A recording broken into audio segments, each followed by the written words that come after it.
નમસ્કાર દર્શક મિત્રો, આપ જોઈ રહ્યા છો બી24 કલાક ન્યૂઝ। હવે જોઈએ આજના સમાચાર। નસવાડી કવાંટ રોડ પર ભૂંડોનો ત્રાસ, રાહદારીની ઊભેલી બાઇક પરથી થેલી ઝૂંટવી। ભૂંડોના ત્રાસથી મહિલાઓ અને બાળકોને ઘરની બહાર નીકળવું મુશ્કેલ બન્યું છે। નસવાડી પંચાયત તથા તલાટી કમ મંત્રીને વારંવાર રજૂઆત કરવા છતાં તંત્ર કુંભકર્ણ નિંદ્રામાંથી કેમ જાગતું નથી તે પણ એક સવાલ છે। નસવાડી તાલુકામાં ભૂંડોનો આતંક વધ્યો। આજરોજ નસવાડીથી કવાંટ રોડ પર એક બાઇક સવાર પોતાના ઘર માટે જીવન જરૂરિયાતનો સામાન લઈ બાઇક પર મૂક્યો હતો। તે સમય દરમિયાન આ ભૂંડોનું ઝુંડ બાઇક પર મૂકેલી દાળની થેલી ઝૂંટવીને રોડ ઉપર ફાડી નાખી અને દાળ ખાઈ ગયા।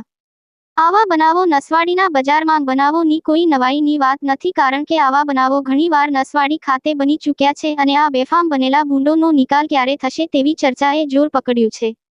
અગાઉ પણ નન્નુપુરા ગામે ખેતરોમાં ઊભા પાકને નુકસાન પહોંચાડ્યાના સમાચાર વહેતા થયા હતા, પરંતુ સરકાર આ નુકસાનકારી ભૂંડોને દૂર કરવા માટે કોઈ કાર્યવાહી કરવા તૈયાર નથી અને પણ નસવાડી ખાતે એક બાઇક સવારની બાઇક પરથી દાળની થેલી ઝૂંટવી લેવાઈ। આજે આટલી મોંઘવારીમાં લોકો માંડ પોતાની જરૂરિયાતો પૂરી કરતા હોય છે અને આવી મોંઘવારીની પરિસ્થિતિમાં આ નુકસાનકારી ભૂંડનો ત્રાસ વધ્યો છે, તો સરકાર અને તંત્ર આ ભૂંડોના નિકાલ માટે જાગે તેવી પ્રજાની માંગ છે અને જેના પણ ભૂંડ હોય તે માલિક સામે કડક કાર્યવાહી કરે અને આવા ગંદકી કરતા નુકસાન કરતા ભૂંડોનો નિકાલ કરે તેવી નસવાડી તાલુકા અને ગામના નાગરિકો અને ખેડૂતોની માંગ છે।